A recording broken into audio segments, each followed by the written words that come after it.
इस कार्यक्रम के पुण्यार्जक हैं श्री दिगंबर जैन प्रबंध कारिणी सभा पनागर अध्यक्ष राजेश कटंगहा पंपी, मंत्री अभिनंदन चौधरी, उपाध्यक्ष आनंद जैन, कोषाध्यक्ष संतोष चौधरी, उप मंत्री संजय मानव, सांस्कृतिक मंत्री राहुल बड़कुल, सदस्यगण संतोष जैन, मासाब, आनंद लश्करी, पवन लश्करी, रजनीश चौधरी, प्रतीक मोदी।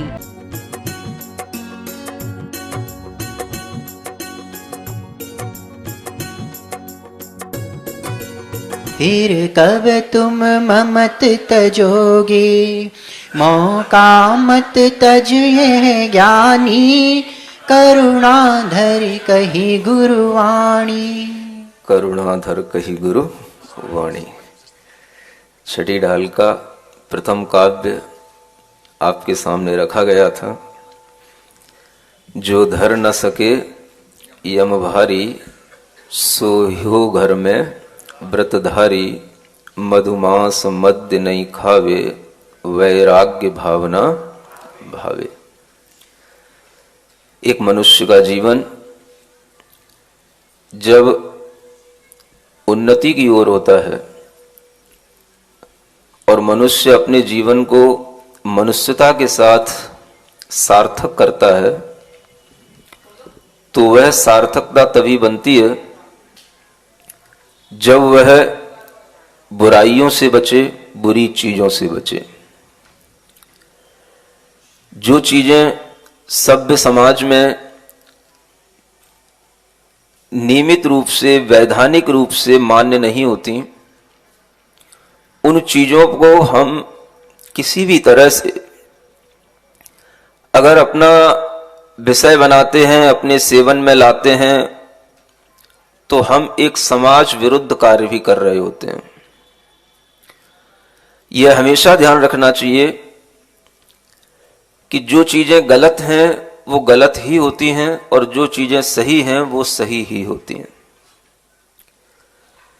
व्यक्ति अपनी भूख के कारण से, अपनी रागादि की परिणति के कारण से, या यूं कहें कि अपने मन की कमजोरी के कारण से कभी कभी गलत को भी सही सिद्ध करने का प्रयास करता है।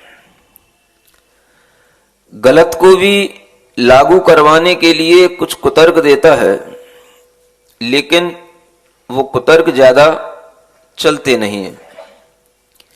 वह कभी भी सभ्य समाज में संवैधानिक रूप से लागू किए नहीं जा सकते हैं।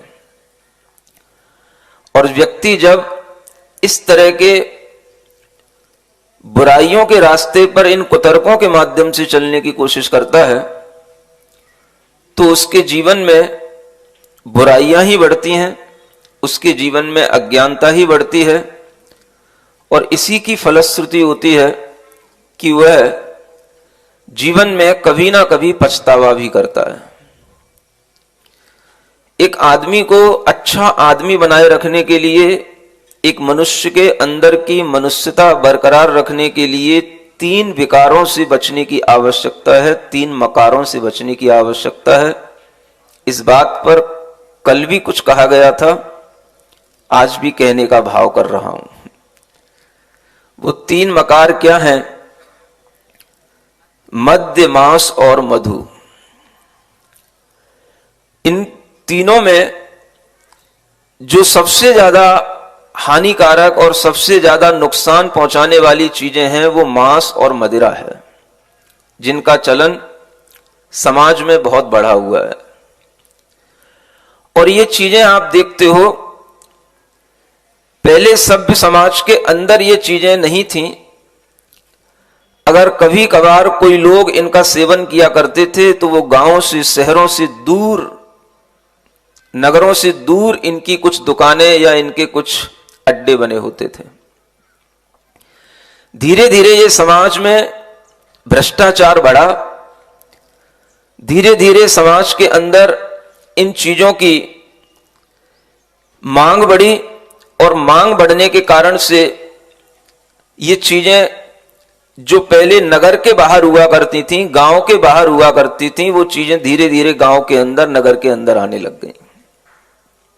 वो जमाना, वो समय आपने भी देखा होगा, हमने भी देखा कभी भी अच्छे नगरों में, अच्छे शहरों में, जहां पर सब लोग निवास करते हैं, वहां पर कभी अंडे, मांस और शराब की दुकानें कभी भी खुले में लगती हुई दिखाई नहीं देती थी।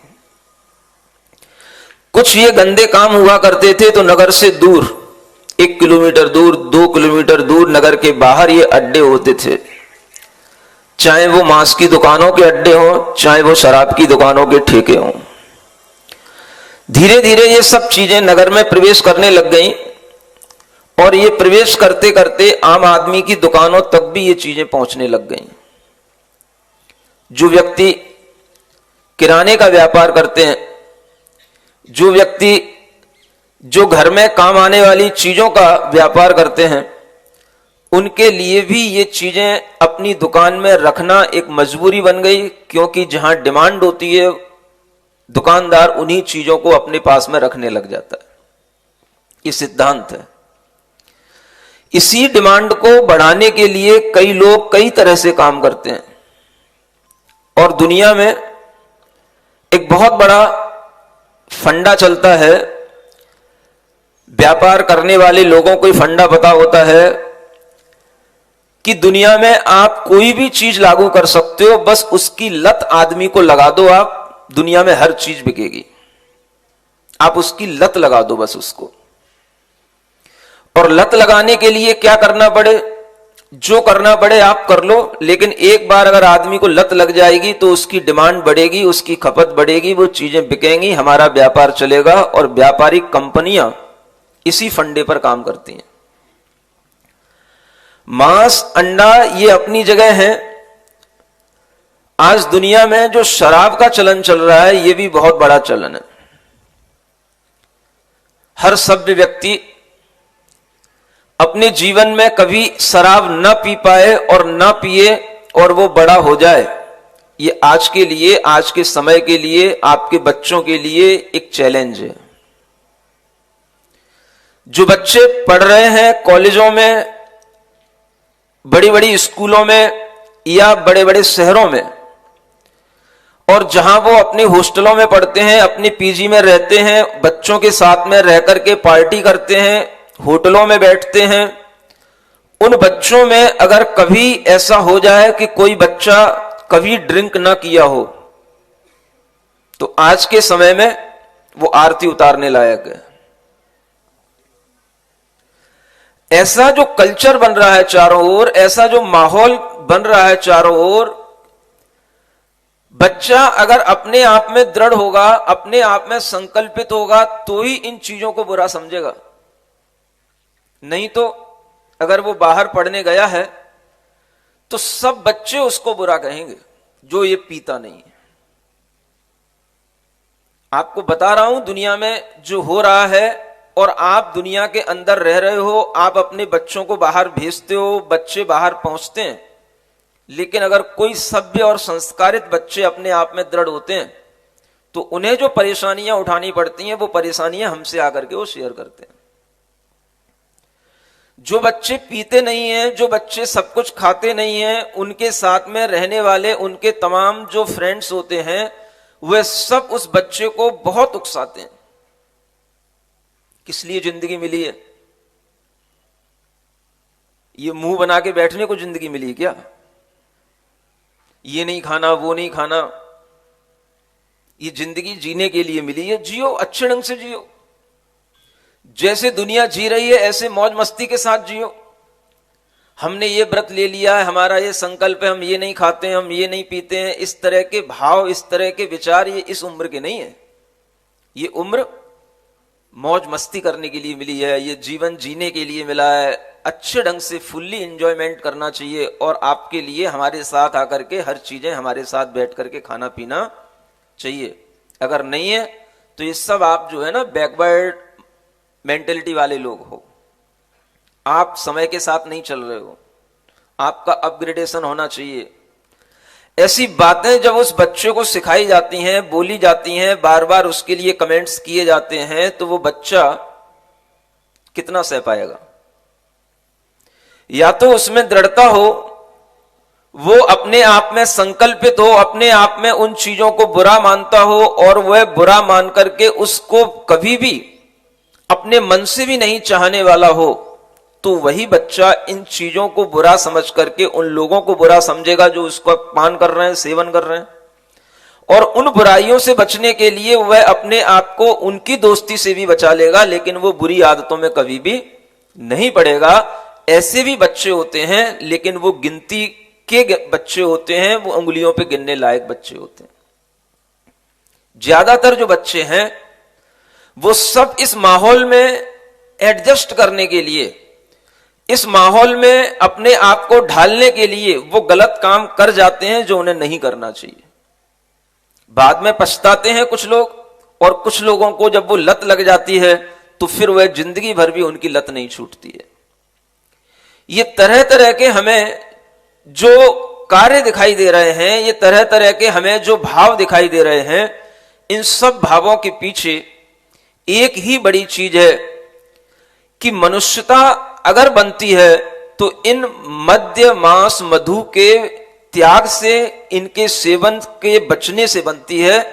और अगर व्यक्ति अपनी इस मनुष्यता का हनन करता है तो वो इन्हीं चीजों के सेवन करने से कर लेता है। आज जीवन के अंदर इन चीजों से बच पाना एक बहुत कठिन काम हो गया, और ये चीजें एक दो नहीं है, कई संख्या में है। नशे की बात की जाए तो नशा एक तरह का नहीं है, कई तरह का नशा है। शराब का नशा तो होता ही है, गांजा का नशा है, अफीम का नशा है, तरह तरह के नशे हैं। और इन सब नशों की शुरुआत होती है, एक और नशा होता है जिसे चाय का नशा कहते हैं। इन सब नशों की शुरुआत वहां से होती है।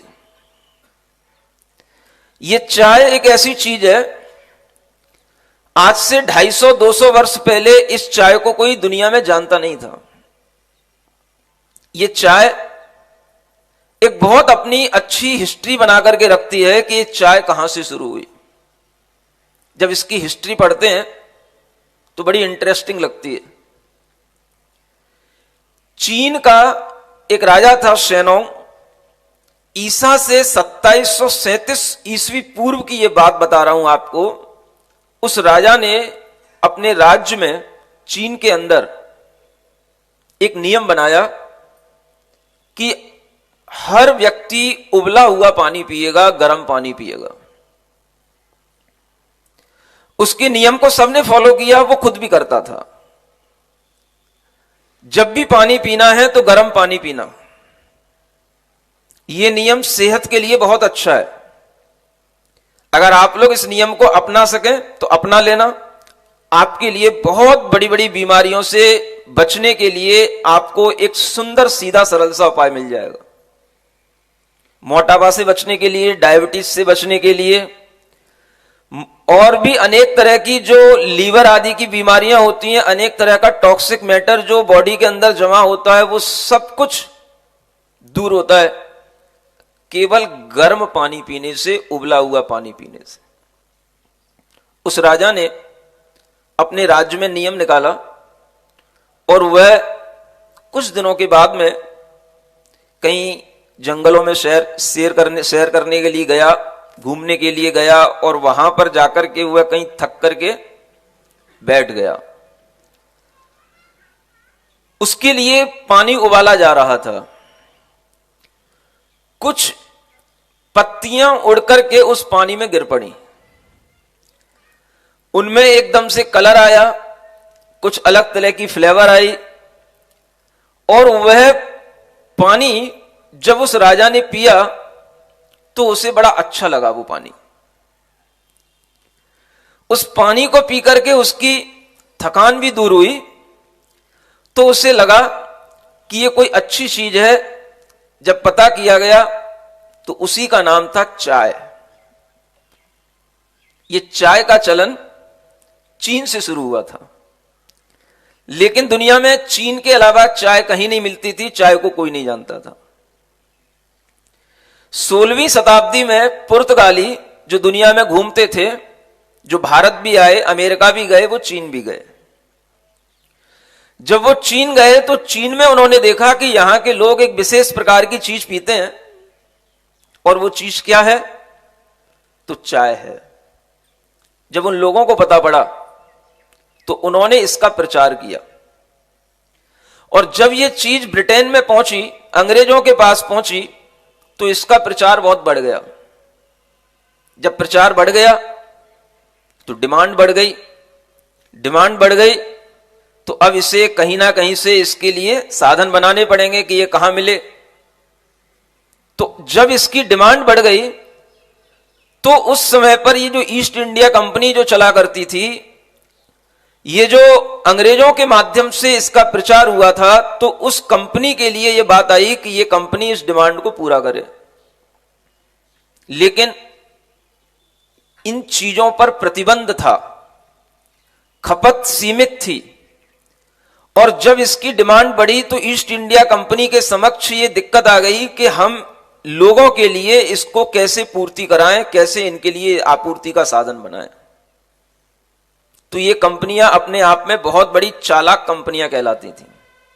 एक तरह से देखा जाए तो इन्हें लोग व्यापारिक कंपनियां कहते हैं, लेकिन ये सब लुटेरी कंपनियां थी। ये सब बड़ी बड़ी जो ईस्ट इंडिया कंपनी ने दुनिया को लूटने की शुरुआत की थी। इन्होंने अपनी चालाकी से ये सोचने की कोशिश की कि लोगों के लिए कोई दूसरा सब्स्टिट्यूट क्या देखा जाए। तो इन्हें एक चीज मिली, वो भी चीन के अंदर मिली। अफीम की पैदावार होती है, और अफीम का लोग सेवन भी करते हैं। कुछ लोग उसका दवाई के रूप में सेवन करते हैं, और कुछ लोग उसका नशे के रूप में सेवन करते हैं। जब ये अफीम के सेवन की बात आई सामने, तो उन्होंने इसका सब्स्टिट्यूट ढूंढा, और इस अफीम को लोगों को देने के लिए उन्होंने कोशिश की कि ये अफीम जो है हमको मिले, और इस अफीम के माध्यम से भी हम लोगों के अंदर इस तरह के जो ये नशा का भाव है ये हम बनाए रख सकते हैं, और इसका सब्स्टिट्यूट इन्हें हम इससे निकाल करके दे सकते हैं। लेकिन वो अफीम पर प्रतिबंध था। खपत डिमांड के अनुसार बढ़ती है, लेकिन उसका जो उत्पादन था वो सीमित था। हुआ ये कि उसके उत्पादन को बढ़ाने के लिए उस कंपनी ने धीरे धीरे वह जोर भारत पर डालना शुरू किया कि यहां के खेतों में किसान अफीम को उगाना शुरू करें, और इसके लिए बिहार और यूपी का एक बहुत बड़ा हिस्सा उस समय पर इसी काम में लगाया गया, और यहां पर बड़े भूभाग पर अफीम की खेती कराने के लिए जबरदस्ती की गई। खेती होने लगी। अंग्रेजों का वह एक समय था जब वो जबरदस्ती इस तरह के काम करवाते थे, और ये खेती होने के उपरांत जब किसान लोग देखते थे तो इन्हें उस खेती से कुछ ज्यादा प्रॉफिट नहीं होता था। उसको उगाने में, उसमें खाद डालने में, उसकी कटाई करने में, उसका लेबर जितना चार्ज लगता था, उससे उन किसानों को कुछ फायदा नहीं होता था, कुछ प्रॉफिट नहीं होता था, लेकिन उन्हें जबरदस्ती वो खेती करनी पड़ती थी। 1860 से लेकर के 1900 ईस्वी तक ये किसानों ने इस तरह की खेती की, और उसमें लाखों किसान गरीबी के कारण से मरे। लाखों किसान दाने दाने के लिए तरस गए। लेकिन ये अफीम का व्यापार शुरू हुआ और इसकी तस्करी शुरू हुई। जब ये तस्करी बढ़ती गई तो इस तस्करी के कारण से ही ब्रिटेन और चाइना के बीच में 2 बार विश्व युद्ध हो गया, महायुद्ध हो गया। और उस महायुद्ध में ब्रिटेन जीता। ईस्ट इंडिया कंपनी के लिए यह एक राहत का समय था कि अब वह इस अफीम की तस्करी अच्छे ढंग से कर सकती थी, और उसने वो करने के लिए जितने भी प्रतिबंध लगे थे उन सब प्रतिबंधों से हट करके खुल करके इसकी अब फसलें, पौधे लगाना इसका शुरू किए, और भारत में भी ये खूब अच्छे ढंग से होने लग गया। सबसे पहले भारत के अंदर यह अफीम की खुल करके जो खेती होना शुरू हुई वो दार्जिलिंग से शुरू हुई, दूसरी जगह उन्हें आसाम मिली, वहां से शुरू हुई। और इस तरह से उस समय पर जो व्यापारी लोग थे, जो बड़े बड़े व्यापारी, उनको इस ईस्ट इंडिया कंपनी ने अपने हाथों में लिया और उसके बाद से बड़े बड़े व्यापारी भी इस काम में लग गए। टाटा बिड़ला जैसे लोग भी इन कामों से बचे हुए नहीं, जिन्हें आप टाटा ग्रुप कहते हो। इन ग्रुपों में जो बड़े बड़े इनकी कंपनियां बनी हुई हैं, बड़े बड़े कॉलेज चलते हैं, बड़े बड़े स्कूलें इनकी बनी हुई हैं, ये जेजे ग्रुप के नाम से बॉम्बे के अंदर जेजे ग्रुप के नाम से कई इनके स्कूल और कॉलेज चलते हैं। जमशेद टाटा और एक और टाटा थे, वो जेजे दो नाम के थे, उनके नाम से ग्रुप चलते हैं। उन कंपनियों के माध्यम से ये सब अफीम पर काम किया गया और इतना इससे इनको प्रॉफिट हुआ कि उसी प्रॉफिट के कारण से ये लोग बड़ी बड़ी जन सेवा के काम कर पाए। आप समझते हो कि इन लोगों ने बड़े बड़े हॉस्पिटल बनवाए, बड़ी बड़ी जन सेवा के काम किए, ये सब अफीम के मुनाफे से होने वाले काम थे। और इन सब कामों में इन लोगों ने अपना सब कुछ लगाया और जब ये लोग इस तरह से इन कामों को बढ़ावा देते रहे, इसका प्रतिबंध धीरे धीरे बनता रहा, बढ़ता रहा, तो इनके अंदर ये बात आने लग गई कि ये अपने दूसरे काम भी करते रहे और साइड से इनके ये काम भी चलते रहे और इन कामों से जो इनको प्रॉफिट मिलता था उसी से इनके नाम और काम सब बढ़ते गए।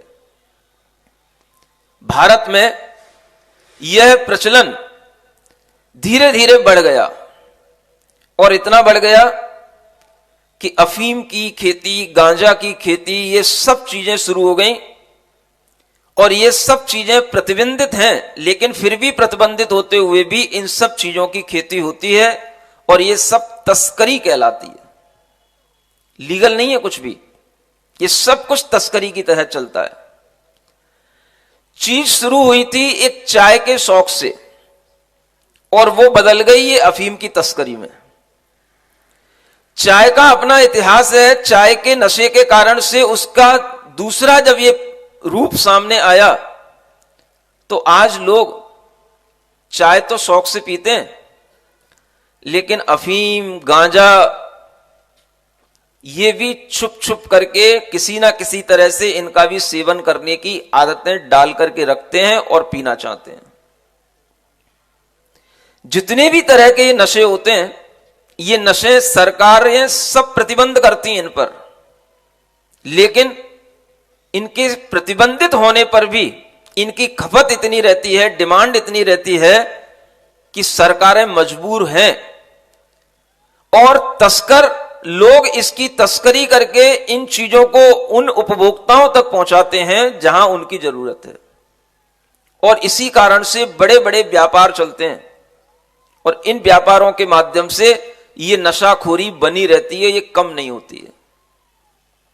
मैं एक सभ्य समाज से पूछना चाहता हूं, जो चीजें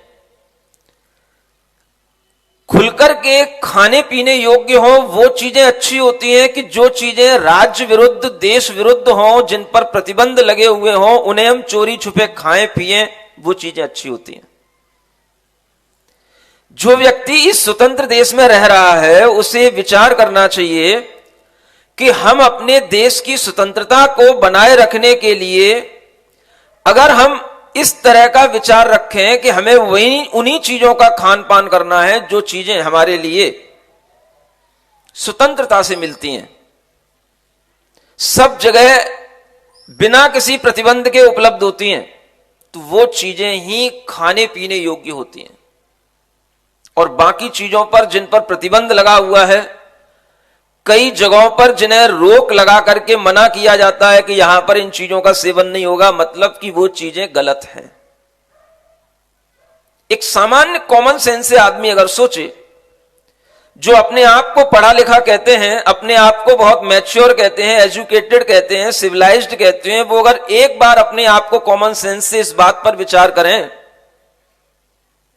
कभी आपको किसी भी जगह पर पानी पीने के लिए रोका जाएगा? कभी आपको किसी भी जगह पर दूध पीने के लिए रोका जाएगा? कभी आपको किसी भी जगह पर नींबू की शिकंजी, मौसमी का रस, अनार का रस पीने के लिए रोका जाएगा? लौकी का रस, जूस, किसी भी तरह के फलों का रस पीने के लिए रोका जाएगा? लेकिन आप हर जगह पर, हर स्थान पर शराब नहीं पी सकते। हर जगह पर, हर स्थान पर आप गांजा नहीं पी सकते, अफीम, चरस, इनका सेवन नहीं कर सकते। क्यों? जो अपने आप को बड़ा ईमानदार कहते हैं, मैं उनके सामने एक प्रश्न चिन्ह लगा रहा हूं। अगर आपके अंदर ईमानदारी है और आपके अंदर ईमानदारी है तो आपके अंदर सच्चाई भी होनी चाहिए, और सच्चाई बेईमानी के साथ नहीं चलती। अगर राज्य के नियम हैं, देश के नियम हैं कि यहां पर शराब नहीं पिया जाना चाहिए, यहां पर इस तरह से अफीम, गांजा का सेवन नहीं होना चाहिए, और आप अगर किसी भी तरह से छुप करके उन चीजों का सेवन करते हैं, कैसे भी तरह से वो चीजें आपके पास आ जाती हैं, तो ये आपका एक राज्य विरुद्ध कार्य है, ये आपकी बहुत बड़ी चोरी है, ये आपके द्वारा की जाने वाली एक बहुत बड़ी बेईमानी है। पढ़ा लिखा आदमी अपने आप को ईमानदार कहता है, मैं तो भावों से जीता हूं, भावों से धर्म करता हूं, मेरे तो भाव शुद्ध हैं, मैं तो बड़ा ईमानदार हूं, मैं कभी किसी का दिल नहीं दुखाता हूं। ऐसे लोग सबसे बड़े चोर होते हैं। दिल क्या दिखाओगे? तुम समाज के विरुद्ध चल रहे हो, तुम धर्म के विरुद्ध चल रहे हो, तुम देश के नियमों के विरुद्ध चल रहे हो, तुम सबसे बड़े चोर हो। सबसे बड़े आतंकी अगर इनको घोषित किया जाए तो यह भी छोटी बात होगी। आतंक किसका नाम है? किसी को मार देने का नाम आतंक होता है? किसी के लिए किसी भी तरह से बॉम्ब पटक देने का नाम आतंक होता है क्या? केवल इतने का ही नाम आतंक है? मैं समझता हूं सबसे बड़ा आतंक यह है कि जो बुरी आदतें लोगों के अंदर लाई जाती हैं और उन बुरी आदतों को जो लोग चोरी छुपे दूसरों तक पहुंचाते हैं, अपने दोस्तों तक, अपने दूसरे कंपेनियन के साथ में उन चोरी छुपे उन आदतों का पूर्ति करते हैं, वो सबसे बड़े आतंकी लोग हैं। और इस तरह का यह आतंक जब तक दुनिया में चलेगा तब तक कोई भी तरह का आतंकवाद दुनिया से कभी समाप्त होने वाला नहीं है। यह आतंकवाद कहां से आता है? गंदा खाना, बुरा खाना, गंदा पीना, ये खाने पीने की बुरी आदतों से ही सारी बीमारियां, सारी बुराइयां जन्म लेती हैं। जो आदमी कभी भी अपने विवेक के साथ में काम करेगा, वह आदमी कभी भी कोई भी अपराध करने की सोच ही नहीं सकता। आदमी को कभी किसी का मर्डर करना होता है, कभी किसी का गला दबाना होता है, खुद अपनी सुसाइड करनी होती है, कभी भी किसी के साथ में कोई दुर्व्यवहार, बलात्कार करना होता है। वो आदमी कभी भी अपनी सामान्य बुद्धि से काम नहीं कर पाएगा जब तक वो पिए नहीं, जब तक उसके ऊपर दूसरा नशा छाए नहीं, तब तक उसके अंदर ये हिम्मत नहीं आती कि वो इतने गलत काम कर पाए। मनुष्य को विवेकहीन होना यही मनुष्यता का सबसे बड़ा हनन है। और विवेकहीनता आती है नशों के कारण से। जितने भी तरह के ये नशे हैं, ये सब आदमी को विवेकहीन बनाते हैं, अच्छे बुरे का ज्ञान करने की इसके अंदर से शक्ति खो देते हैं। इन नशों के कारण से ही आदमी ऐसी जुर्रत कर पाता है, हिम्मत कर पाता है, जो वो कभी सोच भी नहीं सकता और वो कर जाता है। और जब किसी को उकसाया जाता है तो आप देखना कि हर दोस्त दूसरे दोस्त को उकसाता है, और अगर वो करने को मना करता है तो उसके पास में एक ही तरीका होता है, इसको पहले एक आदत डाल दो, इसको पिलाना सिखा दो, ये पीना सीख ले। अगर ये पी लेगा तो सब कुछ कर लेगा। आपने देखा होगा, पीने वाला आदमी गंदा भी खा लेगा, हर तरह के 7 व्यसनों में, सप्त व्यसनों में वह लग जाएगा, बस वो केवल पीना सीख ले। सुन रहे हो? बीरू को तो सब जानते ही होंगे।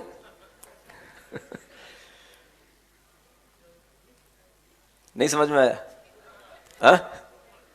वो एक एक्टिंग थी, एक नाटक था, एक छोटा सा रोल था, लेकिन वो भी कुछ संदेश देने वाला चीज थी। उसको भी अगर हम पॉजिटिव वे में देखें तो उससे भी बहुत कुछ ज्ञान मिलता है।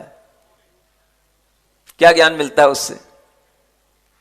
यही ज्ञान मिलता है कि जब वो कहता है मौसी से कि मेरा दोस्त कभी कभार पी लेता है, कभी कभार पी लेता है, मतलब कहते कहते वो कहने लग गया तो कभी कभार जुआ भी खेल लेता है। वैसे अब रोजाना नहीं खेलता, कभी कभार खेल लेता है। ऐसा कहते कहते वो कभी कभार कहीं कोठों पे भी चला जाता है, कुछ और भी गलत काम कर लेता है, कभी कभार वो भी कर लेता है। ये बात हंसी की भी है और ये हंसी हंसी में हमें बहुत कुछ सीख देने की भी है। सीख क्या है? जो व्यक्ति विवेकहीन होएगा वो कभी ना कभी गलत काम में अपने आप को लगा देगा और सप्त व्यसनों में उसकी आदत पड़ जाएगी। वो सारे गलत काम कर सकता है जो व्यक्ति शराब पी सकता है। ये शराब वो चीज है। इस शराब के कारण से व्यक्ति का जब विवेक नष्ट होता है तो उस समय पर यह ज्ञान नहीं रहता उसे कि मैं सही हूं या गलत हूं। मेरे सामने जो लोग हैं उनको भी वह सही रूप में नहीं देख पाता और उनके लिए भी उसके अंदर जो विचार हैं वो उसी प्रकार के रहते हैं जैसे उसके शराब के नशे के कारण से उसके अंदर भाव बनते हैं। इस शराब ने दुनिया में इतना मनुष्य का विनाश किया है, मनुष्यता का नाश किया है कि आज जिन्हें हम पहले गांव कहते थे कि गांव इन चीजों से बचे हुए हैं, छोटे छोटे कस्बे इन चीजों से बचे हुए हैं, आज जगह जगह पर देख लो। आज तो सड़कों पर जो सामान्य दुकानें होती हैं, कपड़ों की दुकानें, ज्वेलरी की दुकानें, उनके बीचों बीच में देसी विदेशी ठेका शराब की दुकानें बड़े बड़े नाम के साथ में और बड़े बड़े एडवर्टाइज के साथ में वो दुकानें बिल्कुल जैसे कि वैधानिक तरीका बन गया हो उससे खुली रहती हैं। इन चीजों के माध्यम से समझ में आता है कि आज जो दुनिया के अंदर तरक्की की बात की जाती है, ये तरक्की किस तरह की तरक्की है? क्या इसी का नाम तरक्की है कि जो गंदी खाने की चीजें थी, गंदी पीने की चीजें थी, वो पहले आदमी जिनसे बचता था उन स्थानों पर अगर कभी भटकता हुआ भी किसी को दिख जाए तो आदमी सोचता था आज तो मेरी नाक कट गई।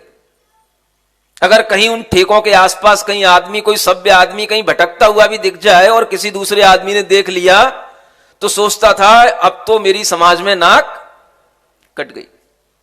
इतना आदमी डरता था पाप से, इतना आदमी डरता था बुरे कामों से।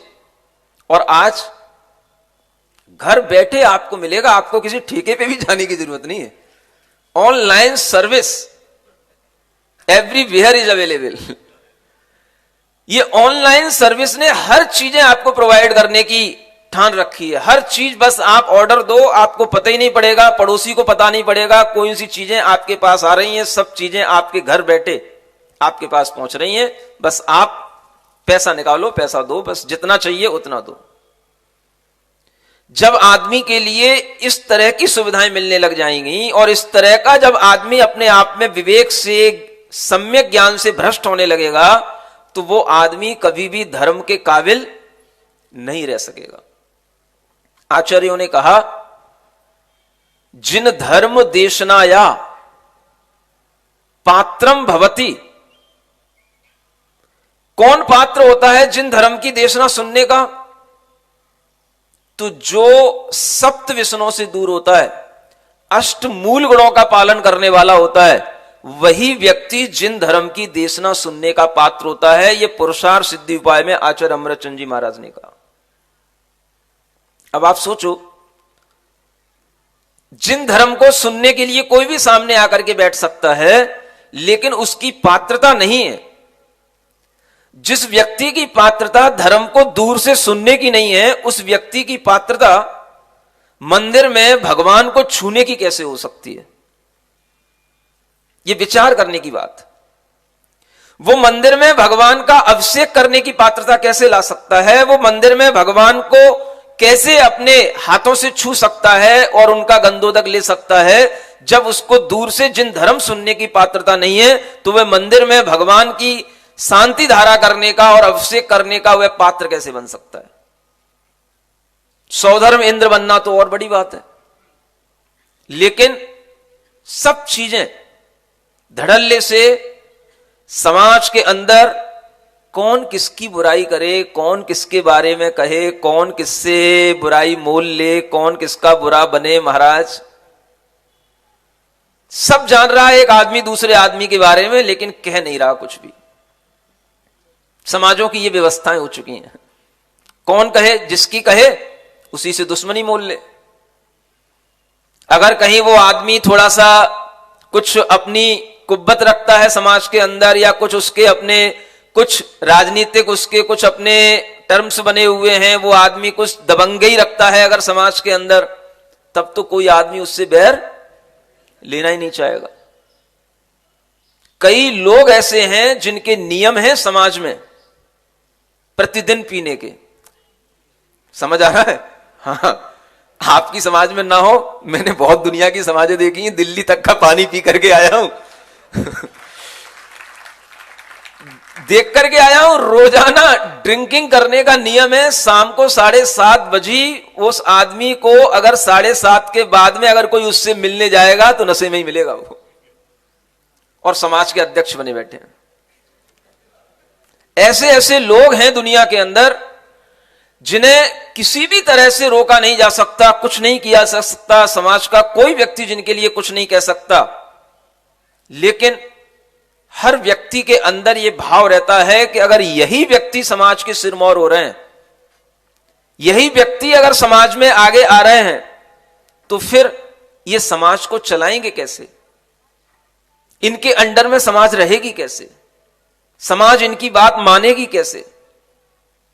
जब भी किसी भी व्यक्ति के अध्यक्ष पद का चयन होता है, मंत्री पद का चयन होता है, वोटिंग होने लगी है आजकल समाजों में, हर तरह से ग्रुपिंग होने लगी है, हर तरह से हार जीत का माहौल बनने लगा है। लेकिन ये सदाचार के जो कुछ भी क्राइटेरिया होने चाहिए, ये कोई भी आजकल निर्धारित नहीं किए जाते मापदंड कि वह आदमी अध्यक्ष बनेगा जिसके लिए वोट अधिक मिले। ये तो एक अलग चीज हो गई, लेकिन दूसरी शर्त ये होनी चाहिए कि वो आदमी शराब से, मांस से, गंदी आदतों से दूर रहने वाला होना चाहिए। वो आदमी कम से कम सदाचारी तो होना चाहिए, जिसे हम सदाचार की लिस्ट में रख सकें। अगर समाज के अंदर इन ऊंचे पदों पर पहुंचने वाले व्यक्तियों की इतनी जिम्मेदारियां भी अगर समाज के लोग नहीं बना पाते हैं, और वो खुद अपने आप में इतना जिम्मेदार नहीं समझता, तो ये समाजें कभी अच्छे ढंग से नहीं चल सकती। इन समाजों में कभी धर्म नहीं पल सकता। आज व्यक्ति के अंदर इतना ज्यादा शराब का यह चलन बढ़ गया है कि शराब के चलन के कारण से एक और तो कहा जाता है कि जिन प्रदेशों में, जिन प्रांतों में शराब नहीं है, वो प्रांत बड़े अच्छे माने जाते हैं। गुजरात इसका एक नमूना माना जाता है। ठीक है, खुलेआम तो नहीं है, प्रतिबंधित है, उसके बाद भी लोग पीते होंगे, पीते हैं। मैं मानता हूं कि सबसे ज्यादा वहीं पीते भी होंगे, क्योंकि जहां पर कोई चीज का निषेध किया जाता है तो वहीं पर आदमी की उत्सुकता उतनी ज्यादा बढ़ती भी है। लेकिन फिर भी अगर कोई राजा, कोई प्रदेश का मंत्री इन चीजों को बंद करता है तो वो धन्यवाद का प्राप्त है हमारे लिए। हम उसको आशीर्वाद देंगे कि कम से कम वह खुले रूप में तो इसका प्रतिबंध लगा रहा है, खुले रूप में पीने के लिए वह इन चीजों को लागू नहीं कर रहा है। इतना उसके लिए धन्यवाद और उसके लिए आशीर्वाद तो जरूर देना चाहिए। जिनको अपना बुरा काम करना है करें, चोरी छुपे करते हैं करें, दुनिया में किसी को रोका नहीं जा सकता। लेकिन इस तरह का प्रतिबंध लगना भी अपने आप में अच्छी चीज है, और इसकी सीख दुनिया को लेनी चाहिए, एक दूसरे प्रांत को एक दूसरे प्रांत से लेनी चाहिए। लेकिन यह हो नहीं पा रहा है। एक तरफ ऐसे प्रतिबंध लग रहे हैं, इन चीजों पर रोक लग रही है, और दूसरी तरफ सबसे ज्यादा अगर प्रॉफिट का कोई आज धंधा बना हुआ है तो ये आबकारी का धंधा बना हुआ है।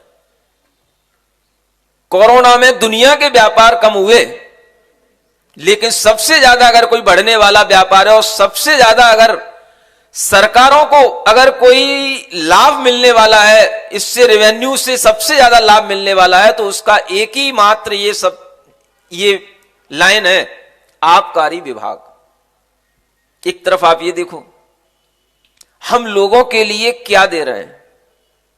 सरकारें मजबूर हैं और उस मजबूरी का कारण है सामान्य व्यक्ति की मांग।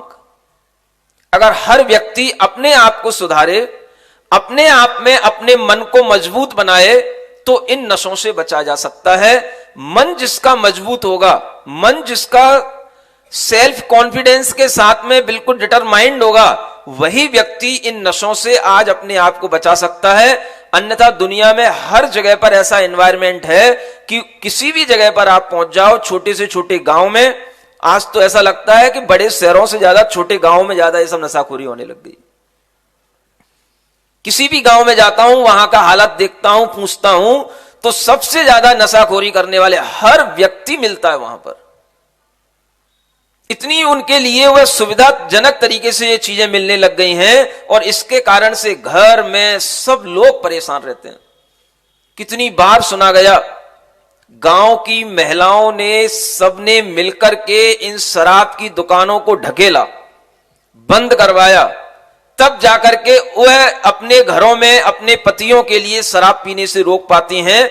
ऐसे काम कई जगहों पर छोटे छोटे गांवों में महिलाओं ने किए, तब जाकर के कहीं उन गांवों में कुछ सुधार की संभावनाएं दिखती हैं। हर जगह नहीं हो सकता। सबसे ज्यादा इसका जो हानि दिखाई देती है वो यही है कि घर में जब व्यक्ति पी करके आता है, तो पीने के बाद में सबसे ज्यादा गाली गलौज करता है, सबसे ज्यादा पत्नी के लिए बर्बादी के लिए बोलता है, सबसे ज्यादा पत्नी पर उसके अत्याचार होते हैं। और अगर उसको कोई रोकने वाला बच्चा भी उसके सामने आ जाए, तो उस समय पर वो अपने बच्चे को भी मार डाल सकता है, कत्ल कर सकता है, उसके लिए उतना होश नहीं रहता। ये घटनाएं आए दिन देखने को मिलती हैं।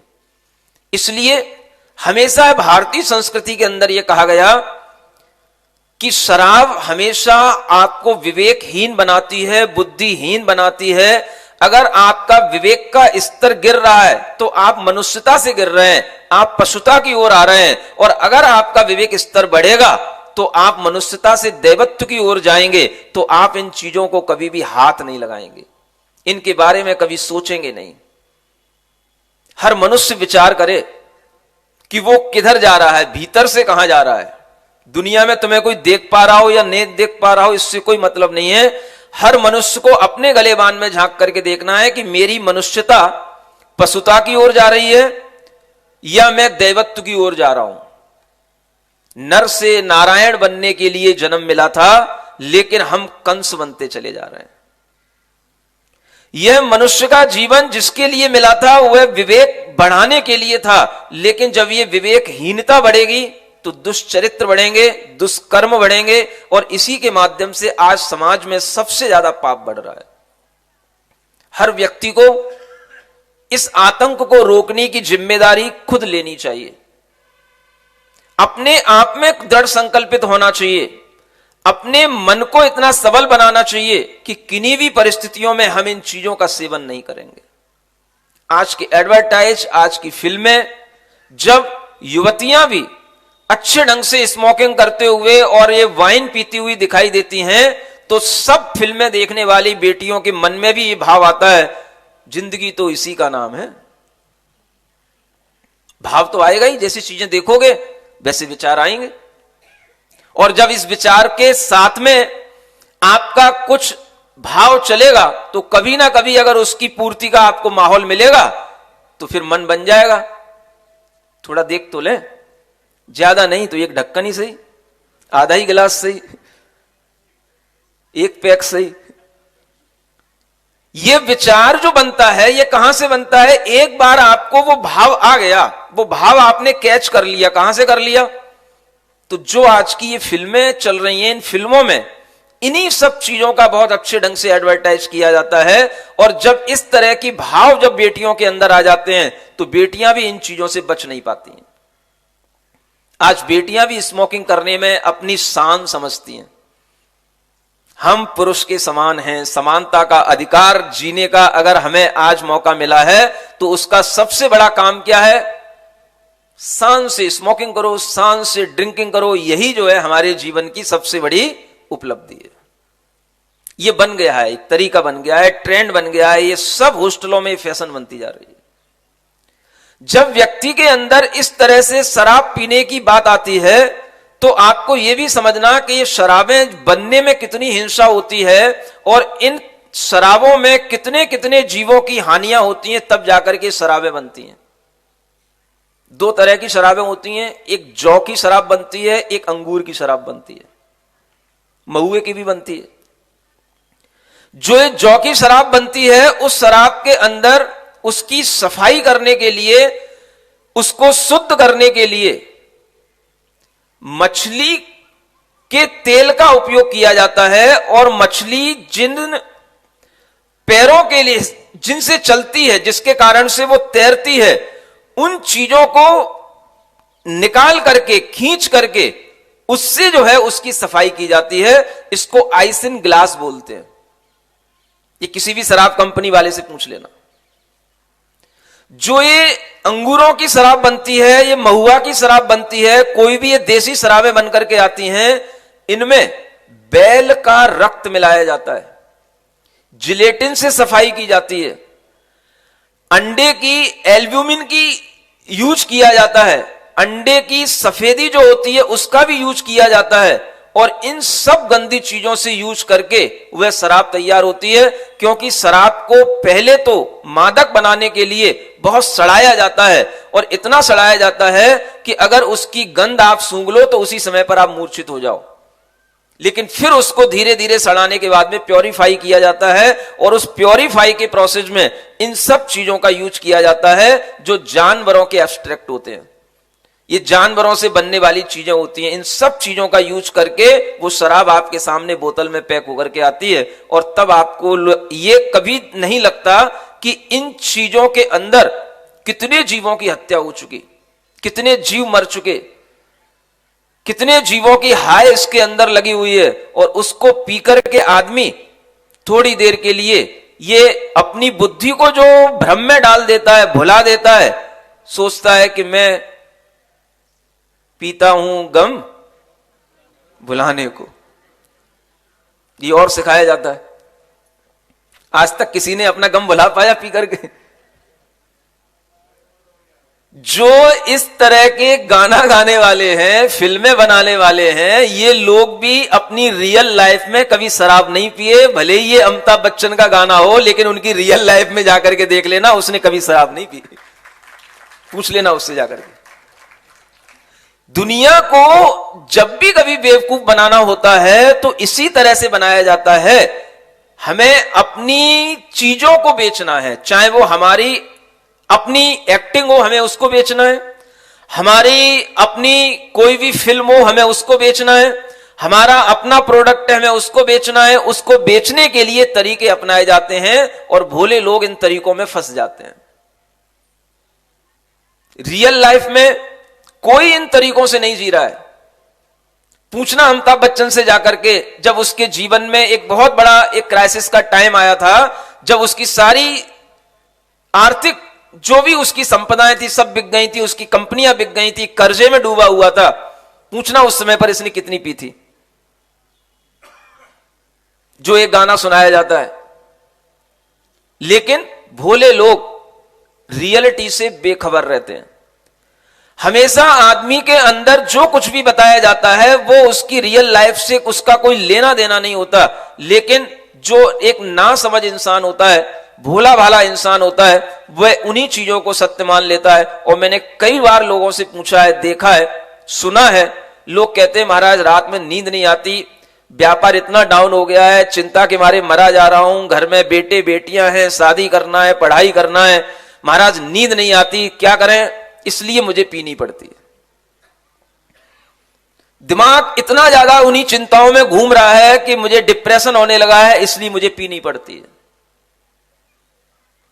लेकिन उस पीने से आप थोड़ी देर के लिए गाफिल तो हो गए, समस्या का समाधान कभी नहीं होगा।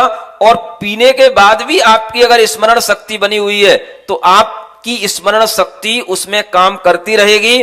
कोई भी पीने के बाद में आदमी ड्रामा करता है कि मैं भूल गया, एक थप्पड़ लगाओ तो सब याद आ जाता उसको।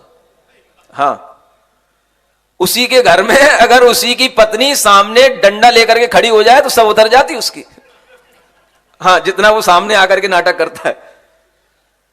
ये सब चीजें आदमी खुद अपने आप को बेवकूफ बनाने में लगा हुआ है, खुद अपने आप को पागल बनाना घोषित करना चाहता है, लेकिन कोई भी ऐसे पागल बन नहीं सकता। आपकी स्मरण शक्ति काम करती रहेगी, आपको सब चीजें याद रहेंगी, कोई चीजों से आप बेखबर नहीं हो सकते। अगर कोई सही तरीका है तो वह सही तरीका आदमी को इन चिंताओं से बचाने का है तो वह ज्ञान और ध्यान का तरीका होता है। आप ऐसे प्रवचनों को सुने, उपदेशों में अपना ध्यान लगाएं। बार बार आपके पास में YouTube आदि कैसेटों पर इस तरीके की चीजें उपलब्ध हैं जिन्हें आप अच्छे ज्ञान के साथ अपने कानों के माध्यम से अपने हृदय तक पहुंचाएं और फिर उसके बाद में अरहम ध्यान योग जैसे घंटे घंटे भर ध्यान करें, तब आप इन चीजों से निजात पा पाएंगे, इन गमों से ऊपर उभर पाएंगे। ये सही तरीके हैं। चिंताओं से मुक्त होने के, गमों से मुक्त होने के तरीके ज्ञान और ध्यान के माध्यम से गुजरते हैं, योग के माध्यम से गुजरते हैं। अगर आप इन तरीकों को अपनाएंगे तो आप अपने अब जीवन को सुरक्षित रख पाएंगे।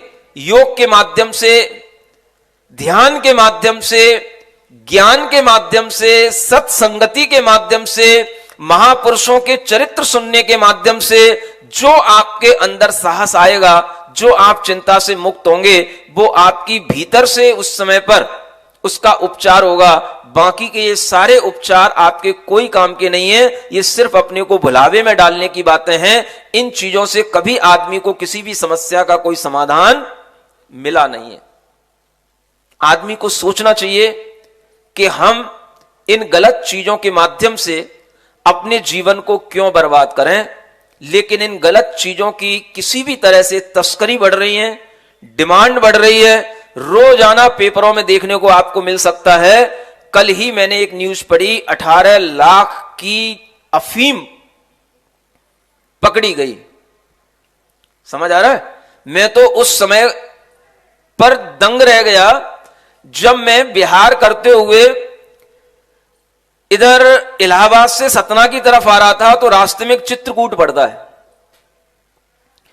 पूरा रास्ता एकदम से जंगली रास्ता था और उस रास्ते पर कहीं पर बैठने को भी कोई स्थान नहीं मिलता था। एक स्थान मिला बैठने को, मैं वहां बैठा। उसी स्थान पर दो साधु पहले से वहां बैठे हुए थे। जब वो सामने बैठे और कोई दूसरा स्थान नहीं था बैठने का, हम महाराज लोग थे, हम भी वहां बैठ गए। थोड़ी सी बातचीत हुई, तुम भी साधु हम भी साधु, थोड़ा सी बातचीत कर लेते हैं, क्या करते हो भाई। तो 2 साधु थे, उनमें एक गुरु था एक चेला था।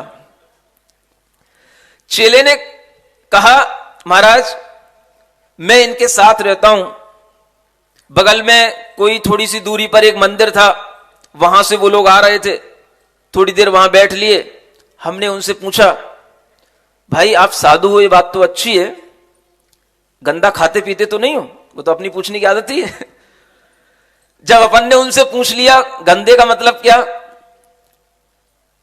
अंडा मांस शराब गांजा अफीम ये सब गंदी चीजें होती हैं, इनका सेवन तो नहीं करते? तो वो तो चेला सुनकर के, साधु वो सुनकर के एकदम से दंग रह गया। ये गांजा अफीम ये गंदी चीजें होती हैं? चेला कहने लगा, महाराज मेरा गुरु तो बहुत गांजा पीता है। तो उस गुरु की ओर मैंने देखा, मैंने भाई क्यों गांजा क्यों पीते हो? अरे बिना गांजे के तो हमारा कोई धर्म चलता ही नहीं है। हम जिस मंदिर में जाते हैं वहां गांजा पिया जाता है, वहां गांजा चढ़ाया जाता है। तो वो चेला कहने लगा, महाराज हम भी कभी कभी विचार करते थे, सोचते थे कि ये गांजा पीना अच्छी बात नहीं है, क्योंकि इससे जो है दिमाग खराब हो जाता है, कुछ समय के लिए हम बेहोश से हो जाते हैं। लेकिन हमें पता नहीं था कि गांजा भी खराब चीज होती है। लेकिन क्या करें, गुरु पीता है तो मुझे भी पीना पड़ता है। तो मैंने उस गुरु से पूछा, भाई क्यों पीना पड़ता है? अगर चाहो तो अपने आप को सुधार सकते हो, अच्छी चीजें पियो। आपको समाज से पैसा मिलता है, आप दूसरों से पैसा लेते हो, और उन पैसे से अगर आप दूध पियोगे, रस पियोगे, तो आपका शरीर भी अच्छा बनेगा और लोग आपके लिए अच्छा साधु समझेंगे। अगर ये गंदी चीजों को खाओगे पियोगे तो लोग आपको पैसा भी देना बंद कर देंगे। तो उसकी समझ में कुछ आया, लेकिन वह संकोच कर गया। चेले की समझ में बहुत जल्दी आई बात है। चेला कहता है, महाराज अभी भी इनकी झोली में वो गांजा रखा हुआ है, आप निकलवा तो दो। मैंने उससे पूछा, भाई कहां है?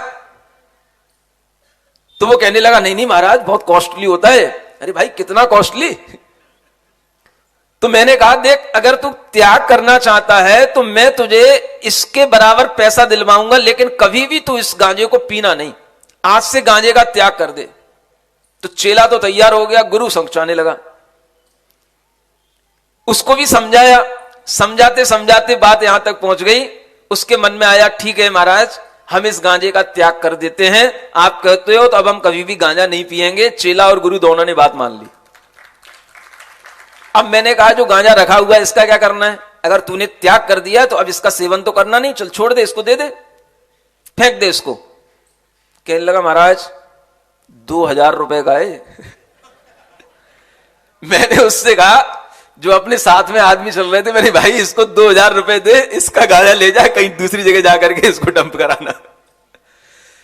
हम ये कहना चाह रहे हैं, आज साधु भी गांजा पीने लगा, साधु भी शराब पीने लगा, भगवान भी शराब पीने लगे, भगवान भी गांजा पीने लगे। हम दुनिया में किसको रोकेंगे? एक सभ्य समाज के अंदर अभी कल ही की खबर है, सुनने में आया, न्यूज के माध्यम से पढ़ने में आया, 60 तरह की देशी विदेशी शराब भगवान के लिए अर्पित की गई है भोग लगाने में। 60 तरह की। समझ में आ रहा है? अब आप सोचो, जहां भगवान इतने तरह की शराब पीने लगे तो अब उनके भक्त शराब से कैसे बचेंगे? इधर हम राज्यों पे प्रतिबंध लगा रहे हैं, राज्य में नाकाबंदी है, शराब नहीं बिकेगी। इधर हम तरह तरह की जो अच्छी स्थान होते हैं, जो अच्छे पिकनिक स्पॉट होते हैं, उन पर प्रतिबंध लगाए जाते हैं, यहां पर शराबखोरी नहीं होगी। कहां होगी फिर? बड़ी आसानी से अच्छी जगह शराब की कहां मिलेगी भाई? सबसे अच्छी जगह भगवान का मंदिर, इससे बड़ी सेफ्टी की जगह क्या होगी? जब भगवान को ही शराब का भोग लगता है, भगवान ही शराब पीते हैं, तो फिर भक्त क्यों नहीं पिएंगे? ये सबसे बड़ी बीमारी जो आज समाज के अंदर चल रही है, ये बीमारी जब तक नहीं छूटेगी तब तक कोई भी समाज सुदृढ़ समाज नहीं बन सकती। मनुष्य के अंदर की मनुष्यता उसके दैवत्व के रूप में कभी परिणमन नहीं कर सकती। और जब तक हम भगवान को पिलाते रहेंगे और पीते रहेंगे, तब तक हमारे अंदर कभी भी विवेक जागृत नहीं हो सकता। क्या भगवान कभी गांजा शराब पीते हैं? ये किसने सिखाया? ये कौन से पुराणों में लिखा है? ये कौन से धर्म ग्रंथों में लिखा है कि भगवान शराब पीते हैं? लेकिन जो कमजोर मन के लोग होते हैं, वो अपनी कमजोरी को छिपाने के लिए हर कमजोरी भगवान पर पहले डालते हैं, ताकि हमें उससे एक राहत मिल जाए, हमें एक तरीका मिल जाए कि भाई हमने पहले भगवान को भोग लगाया, उसके बाद में हम पी रहे हैं। भोग लगाने इस कार्यक्रम के पुण्यार्चक थे श्री दिगंबर जैन प्रबंध कारिणी सभा पनागर अध्यक्ष राजेश कटंगहा पंपी, मंत्री अभिनंदन चौधरी, उपाध्यक्ष आनंद जैन, कोषाध्यक्ष संतोष चौधरी, उपमंत्री संजय मानव, सांस्कृतिक मंत्री राहुल बड़कुल, सदस्यगण संतोष जैन, मासाब, आनंद लश्करी, पवन लश्करी, रजनीश चौधरी, प्रतीक मोदी।